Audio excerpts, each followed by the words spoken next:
Ukraine में 15,000 भारतीय अभी भी फंसे हैं, जिसमें से ज्यादातर छात्र हैं। लगातार हो रही रूस और यूक्रेन की लड़ाई से इनकी परेशानी बढ़ती जा रही है। कई शहरों से भारतीय छात्र यूक्रेन के बॉर्डर तक पहुंचे हैं, लेकिन उन्हें रास्ते में और अब बॉर्डर पर काफी दिक्कतें आ रही हैं।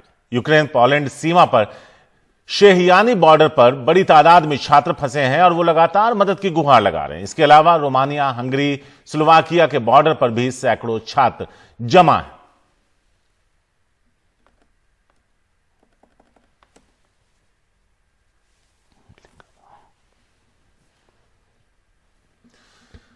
रोमानिया की सीमा तक किसी तरह बड़ी संख्या में छात्र पहुंचे, लेकिन इन्हें अभी भी रोमानिया की सीमा पर दाखिला नहीं मिला है। अपनी परेशानी वहां के छात्र अपने लफ्जों में बयां कर रहे हैं। एक पूरी रिपोर्ट। और आज हम लोग आए हुए हैं रोमानियन बॉर्डर इवैक्यूएशन के लिए।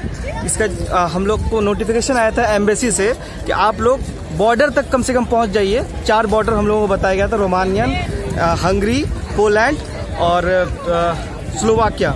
तो हम लोग रोमानियन बॉर्डर को चूज़ किए और रोमानियन बॉर्डर के लिए ट्रांसपोर्टेशन हमारे पास नहीं था। हालात बहुत ख़राब थे, बहुत मुश्किल से कोई भी बस नहीं मिल रहा था, लेकिन फिर भी किसी तरह अरेंज करके हम लोग अपने थ्रू, और बहुत बार हम लोग ट्राई भी किए कि गवर्नमेंट को हम लोग एक्सप्लेन करें कि हम लोग ट्रांसपोर्टेशन अरेंज कर दीजिए, we will bear the cost, लेकिन ये नहीं हो पाया। लेकिन फिर भी हम लोग किसी तरह आए, क्योंकि नोटिफिकेशन आया था आप बॉर्डर पर पहुँच जाइए, कम से कम बॉर्डर से हम आपको ले लेंगे, वहाँ पर कर लेंगे सारा काम। लेकिन जब हम लोग यहाँ पे आए तो हमें कोई ये नहीं, 8 किलोमीटर पहले उतारा गया और पैदल चल के हम लोग 8 किलोमीटर आए रात के 2 बजे। और जब यहाँ पे आए हम लोग देखे कि कितना मुश्किल से हुआ। सारे कंट्रीज़ के स्टूडेंट को बहुत ही इज्जत के साथ लेके जा रहे हैं, सिवाय इंडियंस के। हमको पता नहीं क्यों ऐसे कर रहे हैं ये लोग, मुझे नहीं पता, लेकिन बहुत ही गंदा व्यवहार किया इन्होंने। और जब यहाँ पे ठंड इतनी है कि हम बता नहीं सकते, इतना ठंड, और कुछ शेल्टर नहीं है, वॉशरूम का कोई ये नहीं है, शेल्टर नहीं है, कहीं पे कुछ खाने पीने का कुछ ये नहीं है, रेस्टोरेंट नहीं है, पूरा ओवर क्राउडेड हो गया है और हम लोग पूरा अस्त व्यस्त हो गए।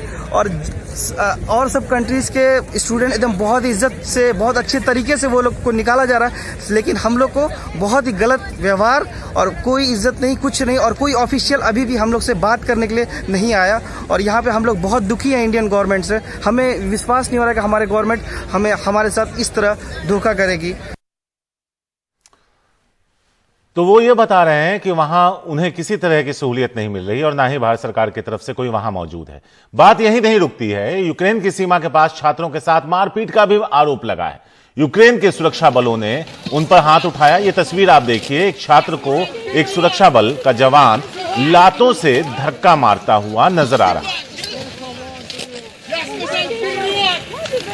और ये तस्वीर सामने आई है, लेकिन कुछ छात्र और छात्राओं ने अपनी आपबीती ऑडियो क्लिप वहां से हमारे साथ शेयर की, जो हम अभी आपको दिखाएंगे। लेकिन इन तस्वीरों को ध्यान से देखिए, एक सुरक्षा बल वहां पर लात चलाता हुआ नजर आ रहा है।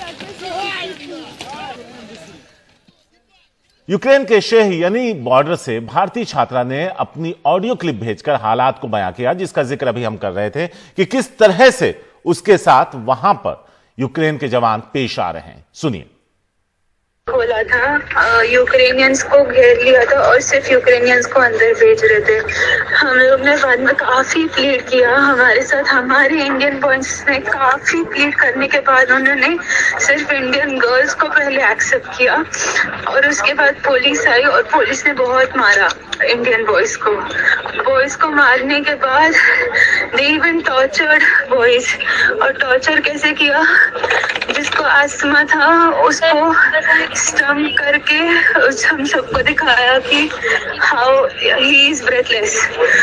उसके बाद रात को आई थिंक अराउंड 11-12 बजे और यहाँ पे आने के बाद जो गार्ड्स थे उन्होंने बाद में लाइन में हम लोग अंदर गए तो अंदर वीजा में देयर इज सम गेम, कुछ तो जो आपको खेलना है, हंटर गेम करके, मुझे नहीं पता वो क्या होता है।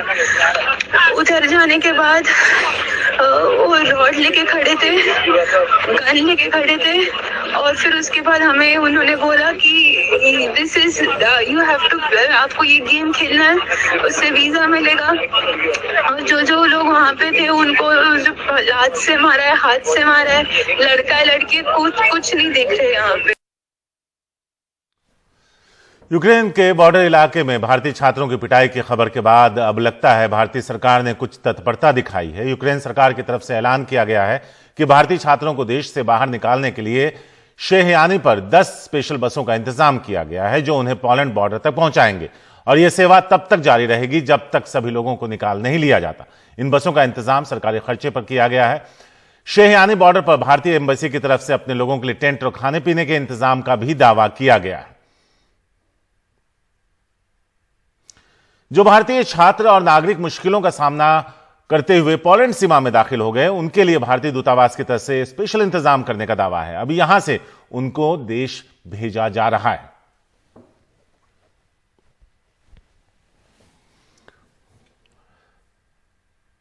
कादम्नी शर्मा है। कादम्नी, कई गंभीर सवाल उठते हैं। जो ऑडियो क्लिप है वो ये बता रहा है कि जिसे अस्थमा है उससे इनहेलर छीन लिया गया, गेम खेलने को बोला गया, पीटा गया, यहां तक कि ये गेम खेलने को बोला गया।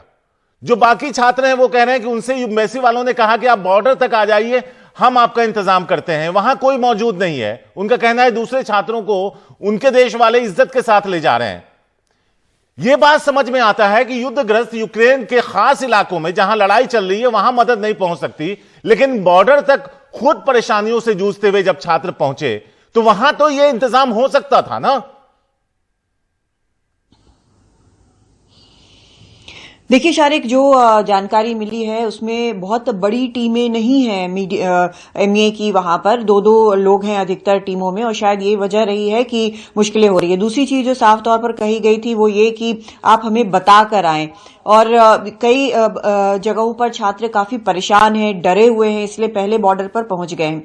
शेहयानी बॉर्डर की हम जब बात कर रहे हैं वहां पर, तो वहां पर बहुत बड़ी संख्या में लोग पहुंचे हुए हैं, और न सिर्फ भारतीय बल्कि हर नेशनैलिटी के लोग वहां पर पहुंचे हुए हैं और पोलैंड में घुसने की कोशिश कर रहे हैं। इसके कारण वहां पर बहुत बैकलॉग हो गया है। यही वजह है कि एडवाइजरी जो रात आई थी वहां से भारत की तरफ से, भारत के दूतावास की तरफ से, वो कहा गया था कि 10 बसों का इंतजाम किया जा रहा है और इसमें छात्रों को अलग अलग बॉर्डर्स पे ले जाया जाएगा, वहां से पोलैंड में घुसने का इंतजाम किया जाएगा, और उसके बाद वही बसें जो हैं वो रहने की जगहों पर होटलों में ले जाएंगी। होटलों में भी इंतजाम किया गया है, भारतीय छात्रों के रहने का और खाने पीने का इंतजाम किया गया है।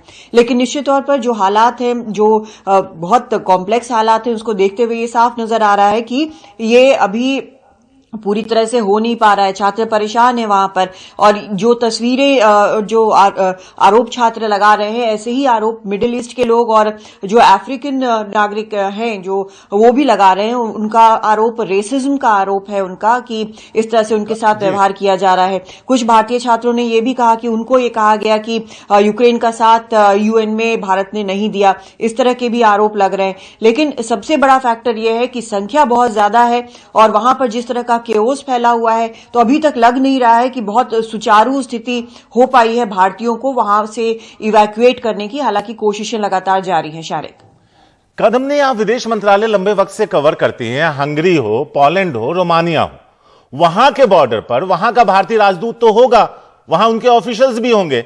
उन बॉर्डर्स पर उस तरफ मौजूद रहकर इसको फैसिलिटेट क्या नहीं किया जा सकता था? क्योंकि जब पूरी दुनिया को पता है कि छात्र वहां बड़ी तादाद में पहुंचे हैं, तो इंतजाम भी उसी हिसाब से हो सकता था।